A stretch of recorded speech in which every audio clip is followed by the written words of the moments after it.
Hello, everyone. We welcome you to our Saturday morning Bible study. So glad you could join us. Today we're recording from the North Star Cottage, and we welcome you all. And our moderator is Thomas from New York. Welcome, everybody. So I'm going to start out with a quote for our Bible study.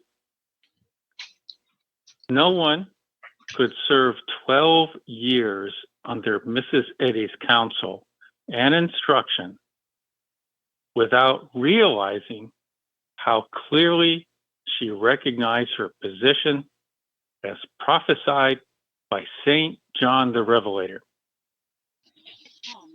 With superb courage, she braved the severe encounters which the resistance and hatred of the carnal mind persistently enlisted against the spiritual idea presented in Christian Science. For she perceived the fulfillment of the Revelator's prophecy in her own life and in Christian Science. This is evidenced by her own words. Quote, the 12th chapter of the Apocalypse, or Revelation of St. John, has a special suggestiveness in connection with the 19th century, unquote. Through her fidelity to divine principle, Mary Baker Eddy was enabled to open the seven-sealed book mentioned in Revelation by means of the spiritual idea revealed in Christian Science. The apocalyptic vision she elucidated, not only in written words, but also in the living letters of fire in her own life experience. As the years passed, Mary Baker Eddy's true position will be more fully recognized and appreciated. As Jesus strove to turn the attention of his disciples away from his corporeality and to open their eyes to his real identity, so did Mrs. Eddy endeavor to turn the thought of her followers away from her personality and to reveal through her writings her true place in spiritual history. The real identity of God's messenger to this age will be unfolded as mankind seeks to understand it through a study of the Bible and her writings. This is from 12 Years with Mary Baker Eddy by Reverend Irving C. Tomlinson, pages 218 to 219. Thank you very much. Thank you.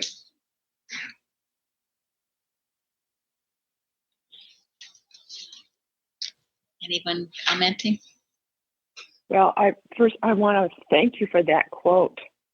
And I'm so grateful to Plainfield for providing so much material to really show forth and reveal who Mary Baker Eddy really was and her place in prophecy, and particularly for 3 articles that are on our website: Metaphysical Notes to Use While Working and Watching for Our Church and the World by Paul Smiley, Defending Mary Baker Eddy's Church Manual by David Keaston, and then this wonderful What Prospers Healing by David Keaston.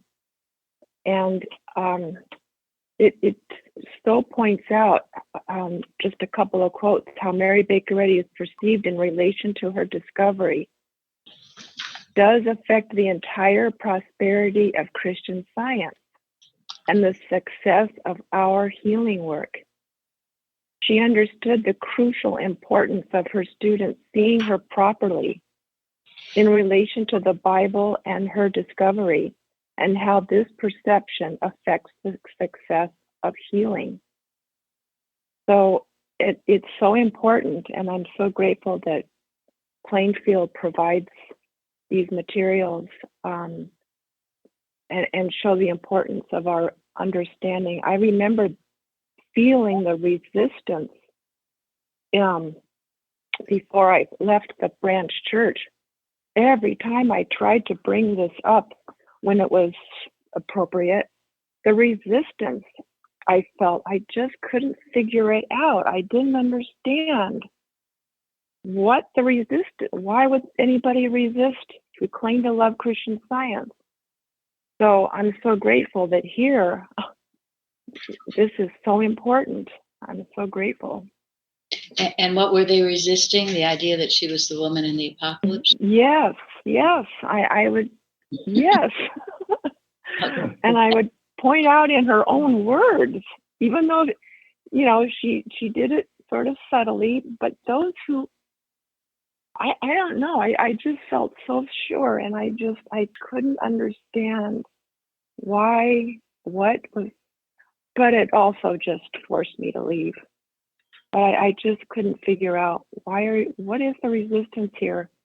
Why are you not wanting In to my accept case, this? I had a teacher that was well known and very highly thought of, and he taught that she was not. It was very darkening, very confusing to my thought. That was toward the end when I stopped going anymore, but he taught it directly. Thank you, both of you, very much, because this is so important. And this lesson today is so timely. I'm always in awe that it comes at the right time, because Stefan in Germany, he says in Germany, if you Google Mrs. Eddy, the first several things that come up are all negative. And we have heard more recently, there is this couple, I've told it to some of you. I haven't wanted to say much about it because I don't want to give them any more publicity than they're already trying to get. But anyway, they are definitely part of the organization, have all the so-called credentials of the organization, and they've just flipped over. They became shipwrecked and are now viciously attacking Mrs. Eddy in interviews and talks, and they're planning to write a book. And so while this is heightening, I woke up one night and my answer to this is we are going to get out as many of the wonderful biographies of Mrs. Eddy, yes, claiming who and what she is, and we're going to put them on audio. At this time, right now we just need typists and proofers, but we're just going to flood the internet with the truth about her. The time has come. It's enough with this attacks on her.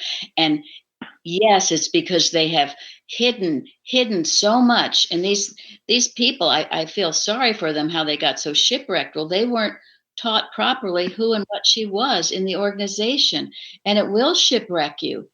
So this quote, this time, this Bible study is of utmost importance, as they all have been, because there's a parallel definitely about what we learn here and what we talk about and what is going on in the movement, the organization, and therefore in our world, because there could have been a lot more of the leavening of truth going on if these books had not been suppressed, and if this resistance that Karen talked about and what Linda said, openly denying it. And this teacher was in California. Karen is from California, and California tends to be more liberal in their thinking, more open. So if it was going on there, we know it's going on everywhere. Anyway, so we are. I gathered he was under pressure to speak to this too, by the way he said it from the organization. So I'm sure it was being taught for them. And we know what happened. We know what happened to the Bliss Knapp book, right? Which revealed it all. And he said, "You can have our money if you." This is why it came up. Go ahead. The Bliss Knapp book. Mm-hmm. Because it said that she was in the apocalypse, and they wanted the money for publishing the book, but the organization was battling within itself because they didn't want it published because of what that said that in the book. But the church went ahead and published it for the money, because it was like what, $20 million or something. It was a lot of money. I don't remember what it was. A lot of money. And didn't they also say they had to sell it in the reading rooms? Right. And so he was part of the petition, and he signed saying he disagreed with what they were doing. And that book was The Destiny of the Mother Church. Right. Yes. By Blissnap. Blissnap, I think, had published before on his own. And we're working now to find out copyrights and things like that. But David, Well, he It's did good. publish it before. Yeah. My grandmother had a copy because her teacher was Bliss Knapp. And she told me that after it was published, the Mother Church went around and gathered up all the companies' copies of the book and demanded them back, even went to the Library of Congress and demanded that copy back, but they refused to do that because they said, that's not your book, it's ours. We have one of the originals in our library. Someone donated to us. yes, Wow, it's amazing. I Yeah. think it has a signature in it too. yes, that was Candy. So thank you, Tom, for that information. We're collecting, we want to collect the true history, people that send us various things. It's very helpful. But we're going to flood the internet with the truth about her because, and both David Keaston and Paul Smiley, their books are wonderful in presenting her in the true light. And David Keaston certainly gave us his blessing to record this in audio and get it out. So we were grateful for that. There's You one know, more quote I just want to say from this What Prospers Healing. It says, if one hides the truth about Mrs. Eddy's character, one sins against God's chosen representative, who has brought us the Comforter, the Holy Ghost. Thus, one sins against the Holy Ghost. One sins against God. This is the sin that is never to be forgiven. Yikes. Yeah, absolutely. There's sorry. No, go ahead. Well, there's an important point that I think that we need to understand, and it's Thomason talks about this, okay, because, I think part of this drive by the Boston Church that they don't want Mary Baker Eddy recognized in this way is because people go around saying, oh, do you know the book of Revelation prophesied Mary Baker Eddy?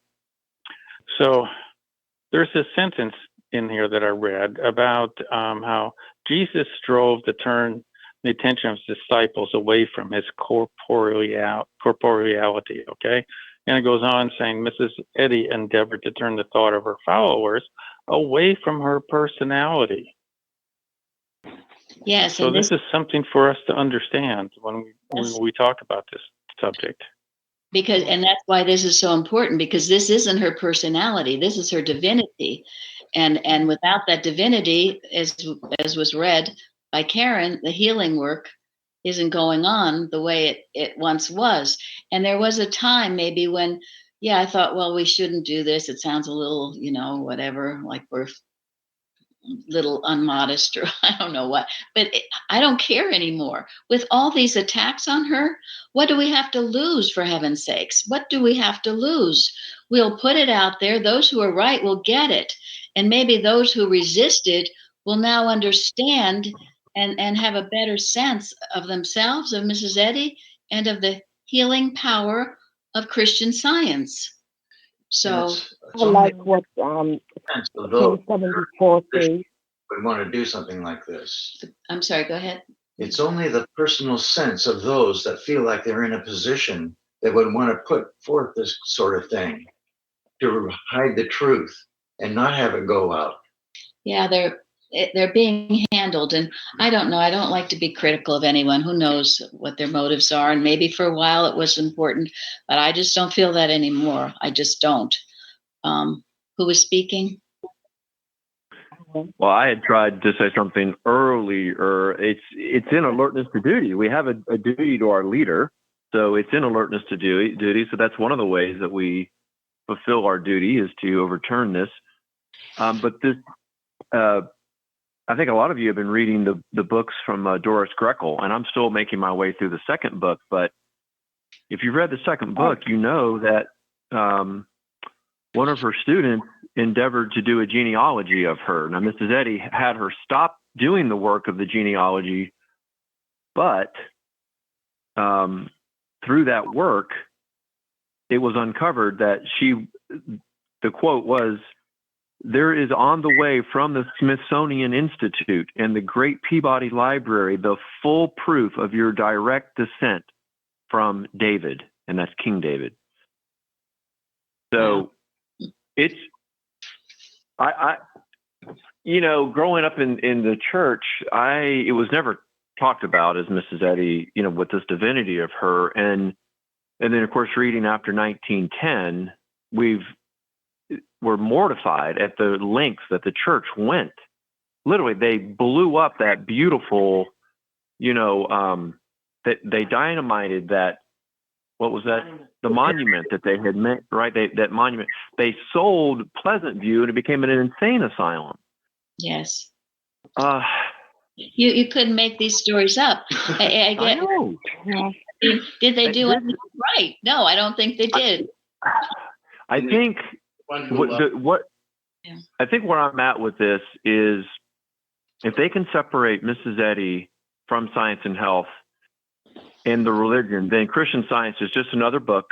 It's just another religion. It's just one of the many, and it usurps the divinity and the true purpose of really the second coming. Thank you very much. That's Exactly. exactly right. Yeah. And the time is now to do this. It most definitely is, because when I got up in the middle of the night, that thought came so strongly. It wasn't like I conjured it up. It was like, go for it. Okay, do it now. Now's the time. And now is the time. Maybe up until now, maybe it wasn't, but now is the time. And I know those of you who love these biographies, the Greco ones, we certainly want to record. The Healer by David Keaston, Tomlinson, some of them we have to check about copyrights. I don't know. But anyway, we're starting this process now. And we will need proofers to proof what the readers do. And Jeremy said we're going to need some typists, right? Yes, absolutely. Typists. So, and if anyone, don't volunteer for this, please, unless you're ready and you really want to do it, and you're also ready to handle the animal magnetism that will try to stop you from doing it. Or you've got to be strong in this. You can't be half-hearted or wishy-washy or just think, oh, it'd be fun to do. This is a very important consecrated work. Thank you. But it shows, doesn't it, throughout the history of mankind, when a better idea comes along, the carnal mind attacks it with a vengeance. You can see it obviously in Jesus' life. He brought a better idea of what God was and what God does for man. And look at what happened to him. And look at how they eventually compromised the church that was established in his name. And the church became another political organization for several hundred years. Mary Baker Eddy came along and gave us the second coming, the little book, which was divinely given. And look at what the established, organizations of the world are trying to do to it. So it should be no surprise to any of us, the attack on Mrs. Eddy, the attack on Christian Science. It's what the carnal mind does. The human mind is a killer. It is a murderer. And Mrs. Evans, who pounded us with that when she was here teaching us and preparing us for what we have to do.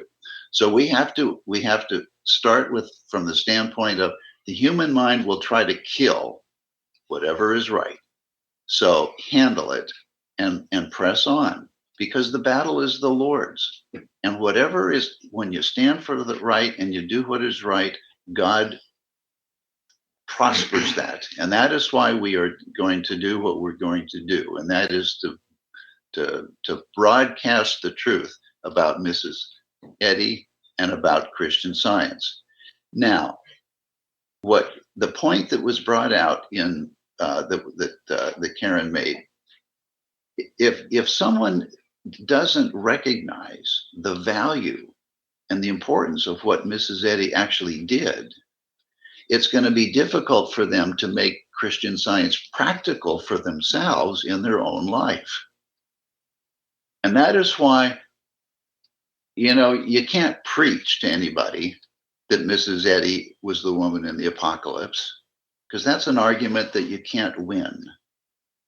However, anybody who doesn't recognize that Mrs. Eddy is the woman prophesied in the apocalypse doesn't really understand Christian Science. So you've got people in the Boston organization who are afraid to say so, or maybe they legitimately think that she's not. Who knows what their motive is? But if they legitimately think that Mrs. Eddy is not the woman in the apocalypse, it shows that they don't know Christian Science. And Reg Carey, bless his soul, when we were in the law case, used to he would come and visit and encourage us and support us. And he was a great support because he was head of security at the Boston organization for many years. And he saw what was going on up there, during, before, during, and after they excommunicated us. But, he warned us. A lot of people up there don't really know the science. So we shouldn't be surprised and we shouldn't be impressed. And we must never fear the attack. Attacks come, they will come. That's mortal mind. They're going on all the time. The only thing we fear is disobeying God. Yeah. That's it. And when I got this message, it also came very clearly not to fear anything, that the angels of his presence were with us in doing this. And I feel that strongly. The battle is not ours, it's the Lord's. So we're doing something righteous. And as Revelation brings out in this Bible study, those who are doing his will and his work are totally protected. And woe be to anybody who gets in the way, not of what we're doing, but of God Almighty, and the work of Mary Baker Eddy, who was his chosen faithful servant. So we should get into Revelation. Yeah, because this is what the Revelation is all about today. It is. It's what it's all about. So thank you, Tom. Thank you. Yes, you hit a hot topic with that one.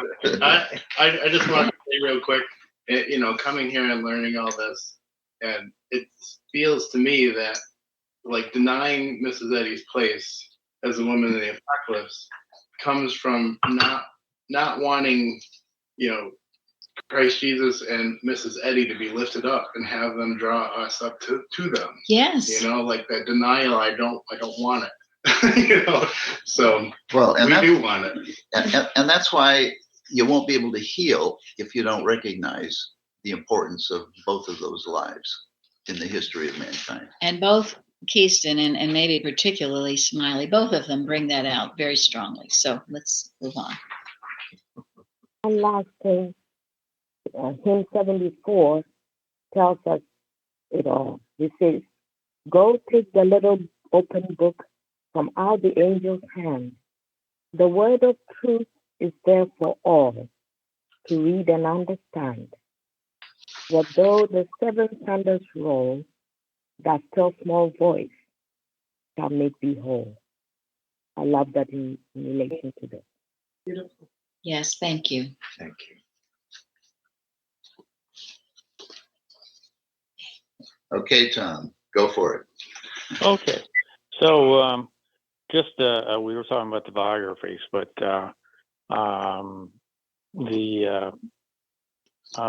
this 12 years that Thomason wrote is not sold by the Mother Church, which is kind of odd, but they do sell other books like Gill's book, right? So this just highlights the importance of what we're doing in terms of the biographies about Mary Baker Eddy. And thank you, Tom, because you're the one who brought that out several months ago, and now we have a list of them that you researched, and I'm grateful for that, because everybody listening to God, we just are more prepared. So thank you. So for our questions, we're going to be finishing out the Vision 2. So question number 1, what is the lesson found in Vision 2, the seventh seal?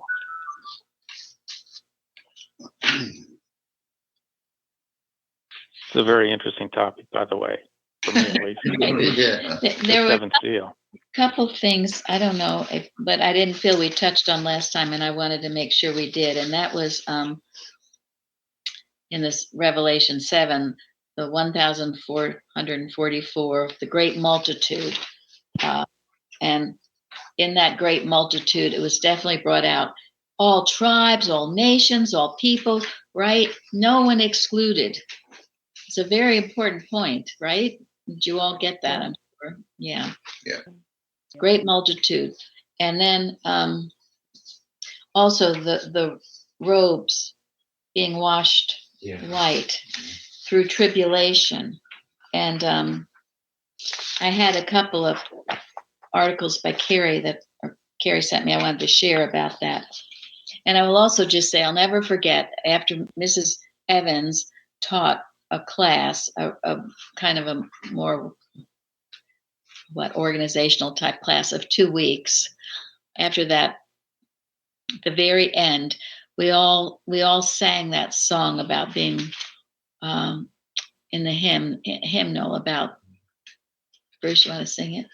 I know the hymn you're talking Yeah. about. I'm not prepared to sing it. Out of tribulation came. Out of tribulation came. The robes were washed white. Yeah. It was very, very, I think we were all weeping. It was very significant. So this is an article called The Thorn Road from an old journal, 1918.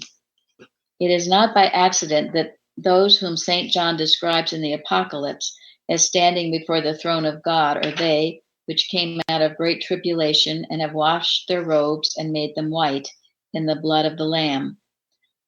The mortal biographies of all who have assisted in blazing the trail for the spiritual progress of humanity show that these spiritual seers have gained, through suffering, the clarity of vision, which enable them to penetrate the enveloping darkness of carnality and to behold the ever-radiant light of eternal truth. Let us learn from this that no matter how heavy the weight of sin, disease, hatred, injustice, sorrow, or lack, which seems to be oppressing us, we must turn from it toward the light which shineth in the darkness, the light of spirit which reveals God's man that neither sins nor suffers. Then let us run with patience the race that is set before us, looking unto Jesus, the author and finisher of our faith. And I know all of you know that through suffering, there's always growth. Some people even, they'll say they weren't getting anything out of the textbook until they had a problem and were suffering. And then suddenly the pages became alive to them. So that's why we always quote, trials are proofs of God's care. When you turn to God through your suffering, it will bring you to a better place. I have to say, through the pandemic, I've made growth that I know I never would have made. It's caused me to go up higher. All these things work together for good to them that love God. And then one other from Annie Knott. One of the most impressive pictures in Revelation is that of the great multitude which no man could number, and those who had washed their robes and made them white in the blood of the Lamb. These had not always been pure, but the greatest of all changes had come to them, whereby material sense, with its impurity, was given up for the spiritual sense, with its purity, its peace, and its joy, recalling to us Paul's words, "The life which I now live in the flesh, I live by the faith of the Son of God." And Mrs. Eddy tells us we need a clean body and a clean mind. And she adds that the pure and exalting influence of the divine mind on the body is requisite. Signs in Health. All who respond to this influence will strive with absolute purity within and without, and their lives will be a ceaseless demand for clean homes, clean morals, clean politics, clean literature, and above all, clean men and women. So anyway, I thought those were good, and I thank Carrie. So Oh, and I don't know, did we talk about silence in heaven? No, not No, that's too where much. we are. Oh, okay. No. If you don't mind, I was going to comment on the those that came through tribulation and had white robes, because what came to me was these are people that came out of tribulation. In other words, they didn't run away from it or try to avoid it. And you know how the human mind is lazy and tries to do those very things. And blame other people for their circumstances. But the thing that enabled them to go through it and come out of it was their obedience. That even though there were troublous times and opposition that we've discussed earlier, hey, you got a purpose and you need to be faithful to your purpose and obedient to the divine calling. It'll carry you through and you will come out. And imagine how whiter you will be on the other end when you come out. Yes, thank you. And we see this, you know, Mrs. Eddy, she could have said, man, this is too tough for me. Look at all the terrible things that are happening. You know, her son was taken from her, her husband died, her mother, all this stuff going on. She met, persevered. She wasn't in it for the loaves and fishes. Separates the men from the boys, those who just want the healing. And when the healing doesn't come, they say, whoops, I'm out of here. She even had a sister who offered her money and a house if she would give up this silly idea. Yeah. And of course, we know the master, what he meant. And Mrs. Evans, she could have, when Boston came after her, she could have said, man, I don't need all this. I'll just drop out of the picture. She went ahead full steam, and look where we are now. And if she hadn't done that, we would not be here today. But she loved Christian Science, and she loved Mrs. Eddy, She and did. she saw Mrs. Eddy correctly. She did. As a woman in the apocalypse, she taught the truth. So she felt she had no choice but to continue and pursue and defend the real Christian Science from the lawsuit against us and against her. Thank you. She was thinking about helping the world, not pleasing herself. Thank you very much. Absolutely. Thank you. Helping the world, not pleasing herself. Good answer, Lil. Lil was to give me an answer today. And she did. Okay. All right, silence. Well, as far as the lesson of Vision 2, the seventh seal, the denial of error and the affirmation of truth silences material sense. Truth removes the sevenfold seal of ignorance from the word of God, and the facts of being are revealed, and this is what brings harmony. Of course, you know, within that vision, 2 was talked about truth, omnipotence, God's omnipotence, omniscience, omnipresence, omniaction, which uncovers the nothingness of matter. But self-ignorance is what must give way, and when it does give way to the truth, then it comes the peace and the calm. And Mrs. Eddy says in Science and Health, it is our ignorance of God, the divine principle, which produces apparent discord, and the right understanding of Him restores harmony. And then again, she says, ignorance must be seen and corrected before we can attain harmony. And when we see ourselves in our true light, our divinity, then we can see Christ Jesus and Mary Baker Eddy in their true light. It works together. Thank you. Exactly. That's very true. It all works together, and it all makes sense. It all makes sense. It makes sense. Who else could that person be in the apocalypse, or that divine idea? And it was a divine idea. We won't personalize it, but it was. She understood it and She understood expressed it. and she has said no one else could have done what she did. Right. Would do it. And Martha Wilcox also makes an important statement in one of her articles. I can't remember what it is now, but she says that we are here at this time because we're the ones that are supposed to be here at this time to do the work that is required, just as Christ Jesus was in his time, Mary Baker Eddy was in her time. each one of us is here at this time because we're the ones that were chosen to do what needs to be done. I just love how she brought that out in one of her articles. So we Yeah. all have that divinity. Yes, thank you. Yeah, it's beautiful how she does that. I forget which chapter that was too, but very important. Yeah.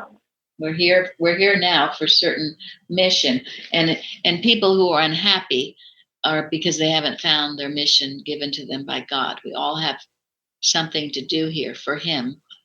When you find that, you'll find peace and contentment. When you don't find it, you don't experience the peace You for half don't. an hour in heaven. yes. Yeah, was there Yeah, I think that's something everybody's looking for, peace of mind. You're not going to find it by running away from things and not accepting what your divine purpose is and doing it cheerfully, obediently, and lovingly. And then on the other end, that's when you find peace of mind. yes. We have a hymn that says, peace, the fruit of conquered sin. Who feels like conquering sin? Mhm. That's where we'll find peace. If Yeah. I may make one more comment, miscellany. Mrs. Eddy says, ignorance of self is the most stubborn belief to overcome. For apathy, dishonesty, sin follow in its train. Wow, that's wonderful. Thank you. Mrs. Evans used to talk about people who were self-mesmerized, and in a way that's what you're saying, people who think, they're doing things they're not really doing, and it's hard to break that mesmerism. We read about not being glamored. Well, Yes. finally, I think I get an understanding of that. You're not bewitched. You have the power to understand. Thank you. That's right. That's the only power there is. There's no other power over any of us but that power of God. Matthew Henry said something regarding this. He said, all the saints are a praying people. None of the children of God are born dumb. A spirit of grace is always a spirit of adoption and supplication, teaching us to cry, Abba, Father. Thank you. Well, this is one of my favorite authors is William McCracken. Wrote about silence in heaven. Another article from Carrie. There are moments in the history of men and nations when eloquent silence seems to reign. The blare of the world's trumpet, the thunder of its guns, the clamor for place and power, the cry of the bereaved have been temporarily stilled. Nothing appears to be worthwhile or indeed to have being except the beautiful, the good, and the true. The supposition that hate and greed have entity, or that anyone should seek revenge or could misunderstand the motives of the righteous, these beliefs are then seen to be curious aberrations, springing from nowhere and leading to no results.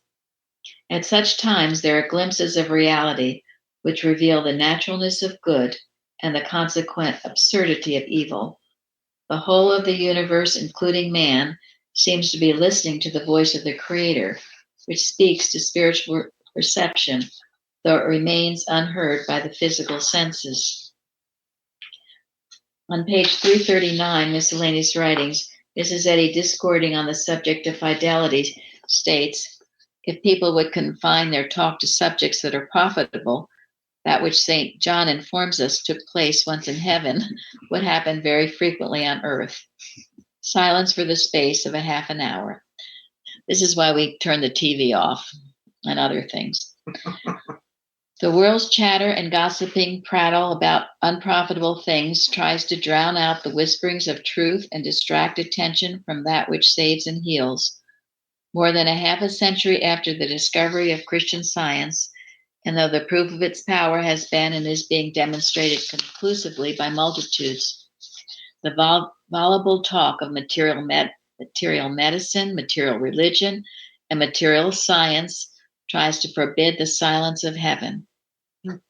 Though physiology and false theology pile up their causes of the so-called incurable and the so-called morally lost, Christian Science points faithfully to the Sabbath stillness in which was made manifest. God saw everything that he had made, and behold, it was very good. Mrs. Eddy tells us that the title of her epic making book, Science and Health, came to her in the night, in a silence which surely was that of heaven. There's a beautiful description of that in Miscellany, I think.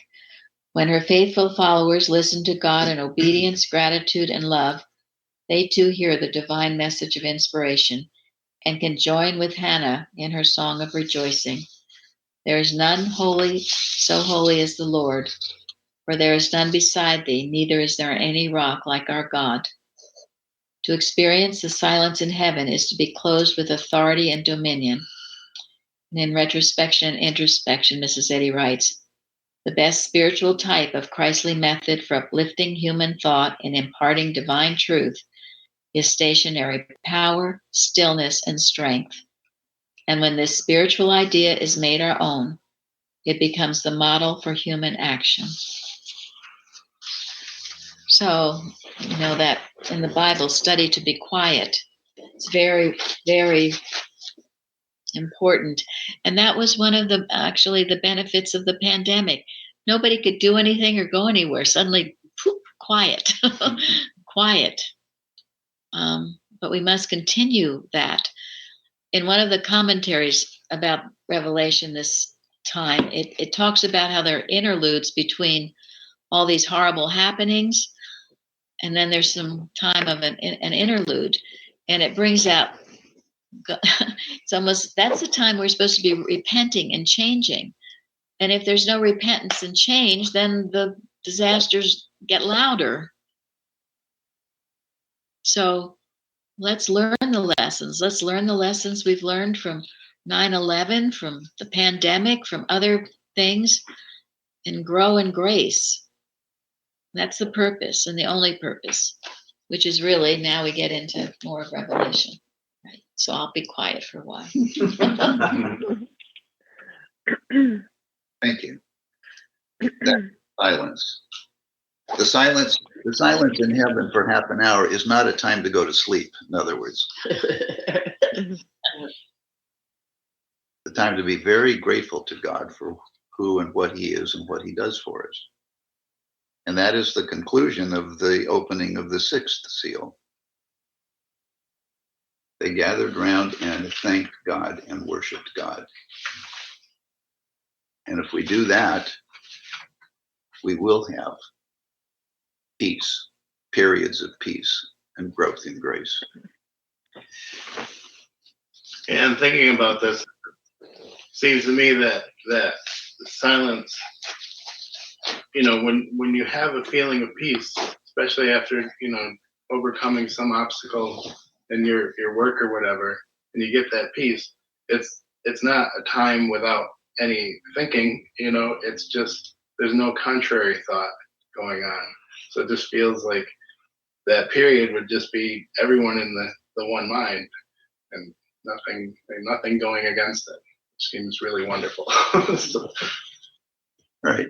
And that is the dominion that God gives to each one of us when we persevere in the truth. Mrs. Evans used to say that the night watch was very important because that was when mortal mind was silent. It's a good time to work, and that's probably why many of you are awake at night. While mortal mind is quiet, the work needs to be done. Of course, on the other side of the earth, it's not quiet, but where you are, it is. So, anyone else who's wanted to speak and hasn't on any of this?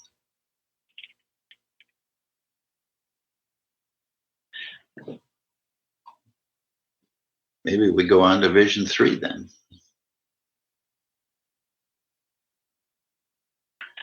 We ready for Vision 3, Tom? Okay, so What is the lesson of Vision 3? And there's a lot here, so we should have fun with this. Let's say, hold on. Yes.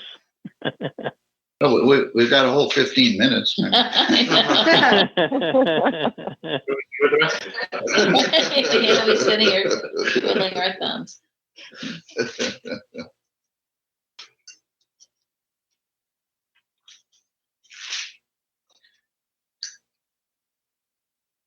Well, one thing I wrote down was the third vision. It's the proof of matter's nothingness and spirit's allness produces mental chemicalization, which then the revelation of woman comes and that reveals that which is going to silence the chemicalization is the understanding of the woman, her role, science and health, Christian Science, what the little book is, the manual, all of that quiets the chemicalization that is started, and also it started with gratitude. The saints, but that incense means gratitude, the prayers of gratitude, which was their protection. And so it started with gratitude, and then apparently the chemicalization, but it's what brought to the surface the Mrs. Eddy, or the Woman in the Apocalypse, the book, and the manual talks about the rod and the. So it's. Thank you. That's a good point about gratitude. That's why Mrs. Eddy said when she sees a student grateful, she knows they're safe. Gratitude is a tremendous protection. Era can't talk to you when you're truly grateful, not just for your blessings, but for God, for life, truth, and love, as Mrs. Eddy says. And she also says that gratitude is one of the essential ingredients for healing. No, she doesn't say that. Or- We say that. We said that, yeah. Gratitude and joy. I don't know where that came from. Mrs. Evans Maybe always quoted Mrs. that. Evans, sorry.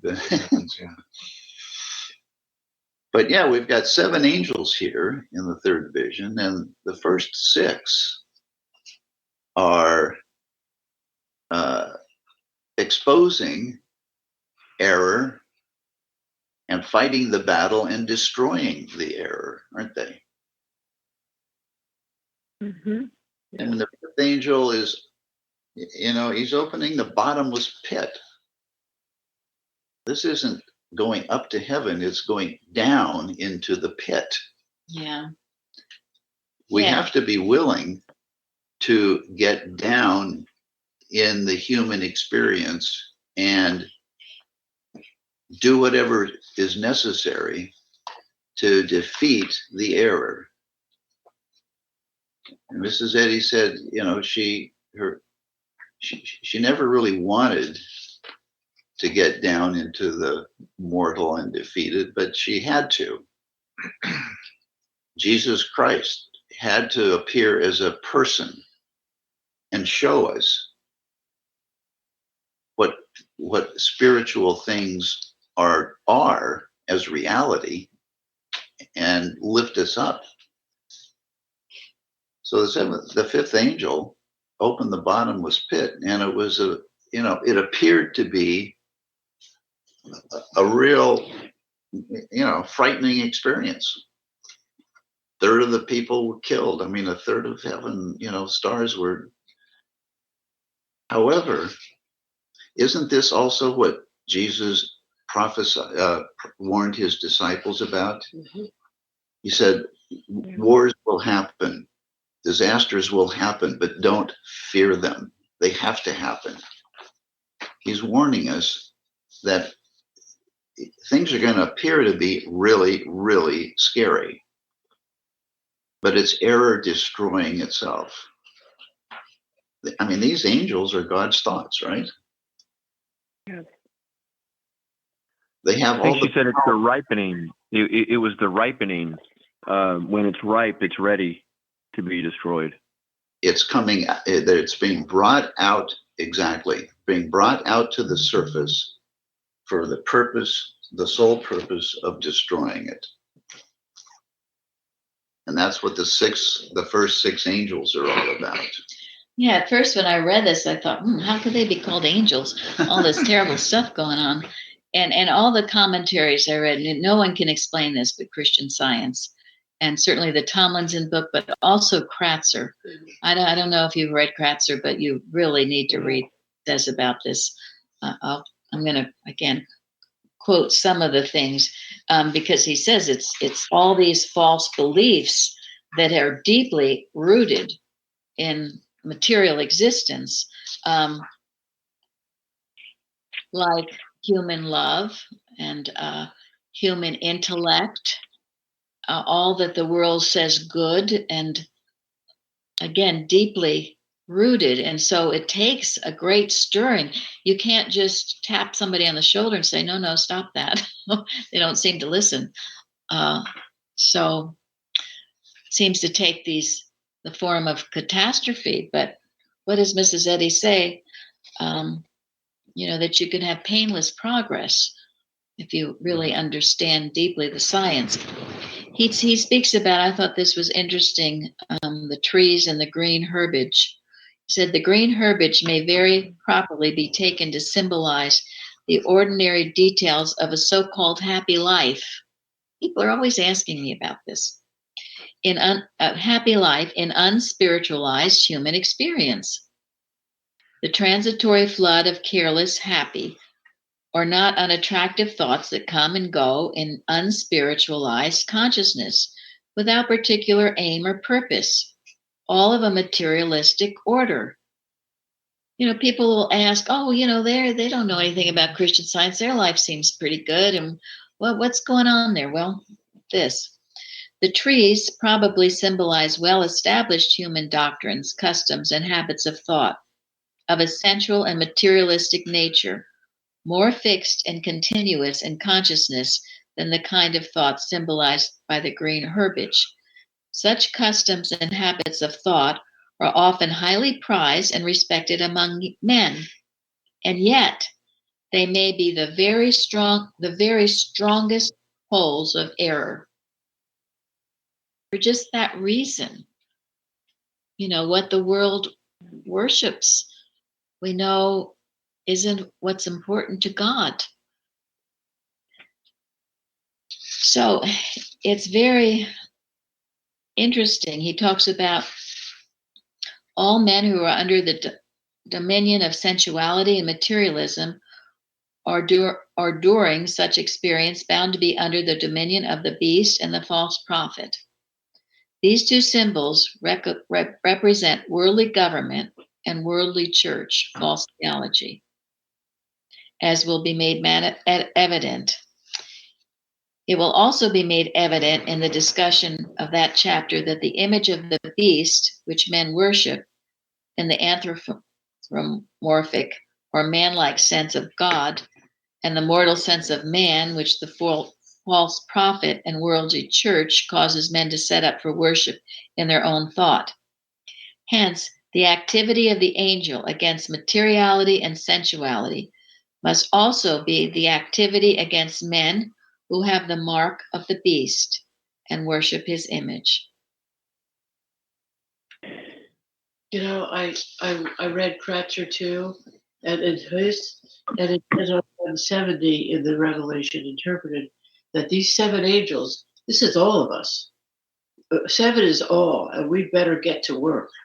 And these are the things that he talked about: spiritual aspiration, spiritual reason, executive mind, direct cognition, divine love, perception of reality, and perception of substance.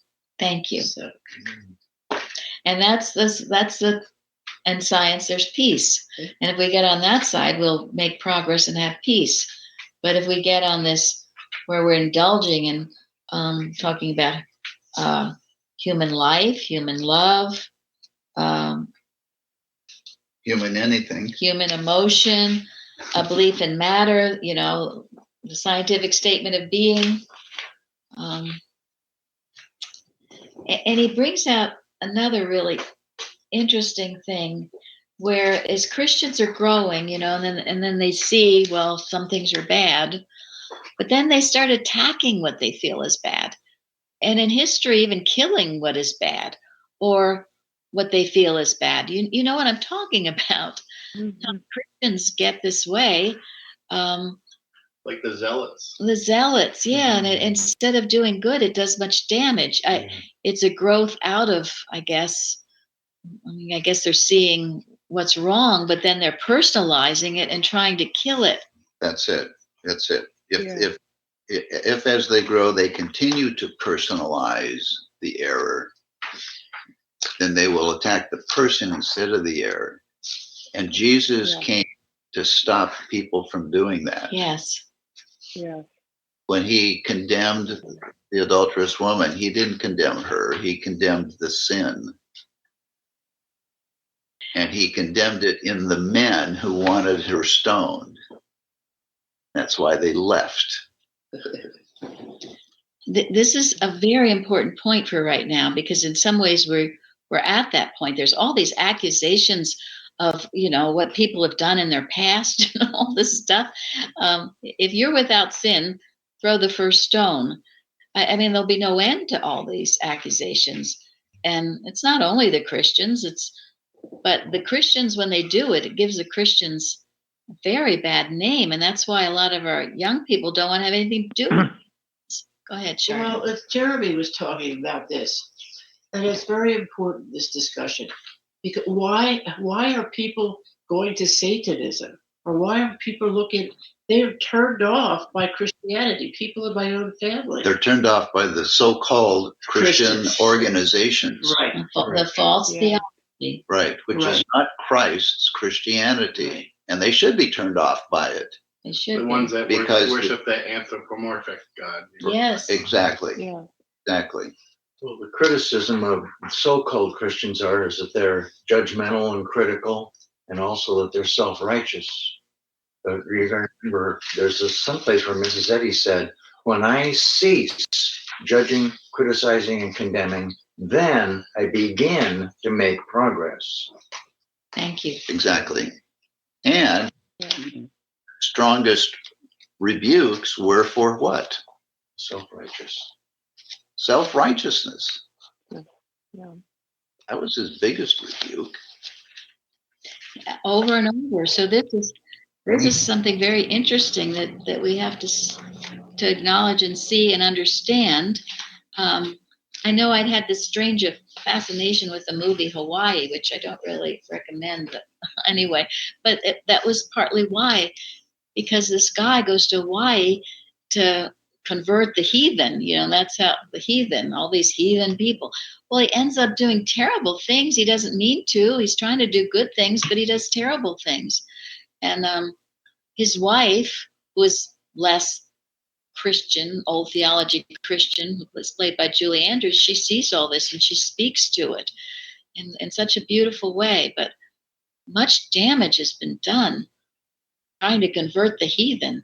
It's one thing that I love about The Chosen.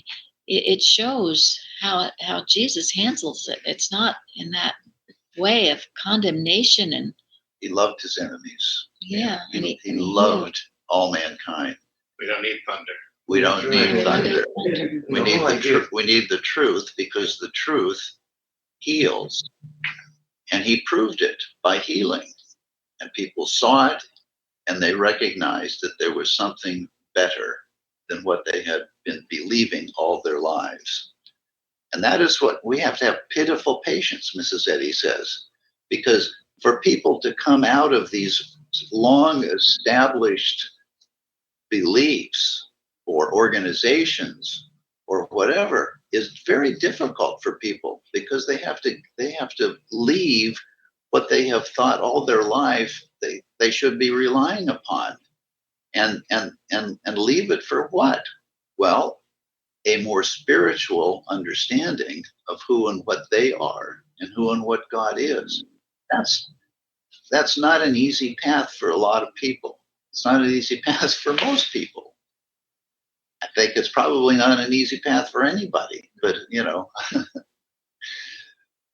but it's the only path there is. And we judge it by its fruits, because it heals. it demonstrates good things and things that nobody can ever take from us. And that is the proof. It brings all people into the flock with the healing power. Someone wrote me recently about, well, in the Baptist church where they excommunicated Rick Warren, 20,000 people in his church. He's done tremendous good, my knowledge of it. And why? Why? You want to know why they did this? Because they have female pastors. And in the Bible, somewhere it says, don't have female pastor. I mean, this is crazy. This is what I'm talking about, this dogma. It's the doctrine of the Pharisees and the Sadducees. You see it in the Chosen. They don't get it. They hear he's healing everybody, and they complain because it's Sunday. And the organization has done it too, attacking and excommunicating this one and that one. For what? So it's something we must be. So these false beliefs have to be exposed and destroyed, and they're never destroyed without a battle, because there are people who have a vested interest in preserving the false beliefs, and they will fight tooth and nail. Mrs. Eddy says, they are at work 24/7, and we need to be diligent 24/7 in the truth. Somewhere in Revelation it says to hurt not the oil and the wine during all this. And then Mrs. Eddy, I came across in miscellaneous writings, she's talking about Revelation, and actually I just realized it's right after she talks about we today in this classroom are enough to convert the world, and it's followed with the third picture lesson is from Revelation, where at the opening of the seals, one of the angels presented himself with balances to weigh the thoughts and actions of men. Not angels with wings, but messengers of pure and holy thoughts that say, see thou not hurt the holy things of truth. End quote. I just thought it was really beautiful. I mean, that feels to me like what you're talking about. This is these holy things that come from, that are the truth, that behind them have the truth.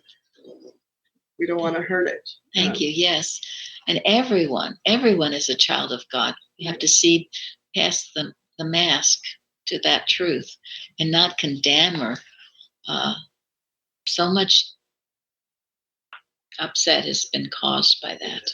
That's right. Because the whole idea of trying to convert someone, convert them from what? Convert them into what? Who are they anyway? Exactly. So why try to manipulate what God has already made? You can't. That's It'd be it. nothing but damage. No, That's it. You don't convert. You destroy false beliefs by loving the hell out of whatever. Well, and I read once why people are atheists, and one of them was that they couldn't stand the way Christians treated them, like they were ignorant and they knew everything, and this other person knew nothing. And it's just not the way to see another child of God. You have to see everyone in the kingdom, because everyone is in the kingdom. And it's in them, like you said, the Christ thought's already there. Yes. Yeah, you gotta be careful trying to be a Christian that you don't accidentally become a Pharisee. Well, exactly. Right. That's exactly unintended consequences. Right. So that's interesting, because sometimes you can make an observation on an atheist and say he's the most wonderful person, right? And then you look at a Christian and you say, oh, I can't believe how awful he is, because of their actions that we've been talking about, right? Not whether you're an atheist or Christian, but really kind of what your actions are. Right. So just quick story about a cousin of an ancestor of mine. I was reading this recently. I almost couldn't read the whole thing. It was so terrible. But he was 17. He married this girl of 16 without permission from the parents. So they imprisoned the boy. And then the siblings of the boy, they went and they beat his wife terribly twice. Okay. And this was a court case. So all this information is there. Wonderful. Right. Great. Yeah. Thank Yeah. you, Dan. Well, then, I know. after the 6 angels fought all these battles, exposed error and destroyed them, the 7th angel came with the little book, Yes. which explains the science behind what it was going on. Yes. In all of these cases. Yeah. Okay, sorry about that. My ear hit the mute button, so I have no idea what I said or didn't say. Oh, okay. I think Well, we got the full So story. did you hear anything from me? We did. Yeah. Yeah, We we did. heard about We how awful heard- your cousin was or something. Yeah. Oh yeah. So the boy was imprisoned and beating of- the girl was beaten, and then they were taken to court for it. So I think they were punished for what they did. But this is why we have to have compassion for people who might be different than us. No kidding. Right. Because, I mean, the atrocities that have been Mhm. caused. But again, in science, we see through it all. We reach the other side. And Mrs. Eddy says never to leave anything in the negative. You've got to bring it round to the truth. Otherwise, we'll all jump off the Tallahassee Bridge. So, Right. So it ends. The third vision ends with the coming of the Comforter, Yeah. which explains everything else that had been going on. And there is no other explanation for it no, other than Christian science. it And that's why explains Revelation. That's why Mrs. Eddy named it Christian Science. It is both Christian and scientific because it's true and it's provable. And repeatable. repeatable. Exactly.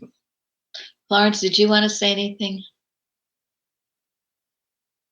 I said what I had to say in the beginning. Thank you. Okay. Anybody who didn't get a chance? Well, Yes. I want to make one. Let me just quote this from Tomlinson. Christ's truth proves that the spiritual understanding of God and man is the final woe to materialism. So a lot of this vision is about the self-destruction of materialism. So just a thought about how to think about this, because and sort of like we hear a lot about the apocalypse and all these terrible things going on, and maybe people start being fearful of all this stuff. Oh my gosh, if we go through this, what am I going to go through, right? But we have to think about that. These woes are destroying materialism, not us per se, right? Yes. If someone wants to articulate that better, but I mean, this awful stuff we see sometimes is really just to destroy materialism. It's not to harm us. Exactly. It's the destruction of false beliefs, and we should rejoice in it instead of fear it. And it's never God doing it. It's error destroying itself. And we can hasten the day of the millennium by doing our work, staying in our positions, never absent from our post, never off guard, never ill-humored, Never unready to. work for God. So stay in our positions and do this work to ease the chemicalization that is definitely going on now. Yeah, and the evil that's destroying itself is never a person. So we never have to worry about hurting anybody else's feelings. I mean, I have tons more, but Sharon is ringing the bell. So, I think Sharon wanted to say something. oh yeah, Sharon. Well, it said living stones, we each in our place. And I think that's so important. And we all have a mission and we have to do it. And that's what Mrs. Eddy did. She had a mission. She did it. And she was in the place where God wanted her and enabled her to give us Christian Science. Yes, yeah, that's from a beautiful hymn. Each in his place. Yeah, living stones, we each in our place. May we be worthy such a grace. And see it done. See it done, because it is done. Mhm. The other's illusion. Thank you. It is done. Oh my. It keeps calling. Okay, well, Two good answers today. Well, good job. yeah, good job. See, you have a lot of good to say. As Well, does that. thank you, Tom, for this wonderful subject. I mean, it's been wonderful. Yeah. And the quote Thank you. were wonderful. Yeah, And thank you. thank you, everyone Yeah, who's thank you. contributed. Thank you Thank so you. much. Thank you, Thank you. Thomas. Thank you. Have a Thank wonderful you.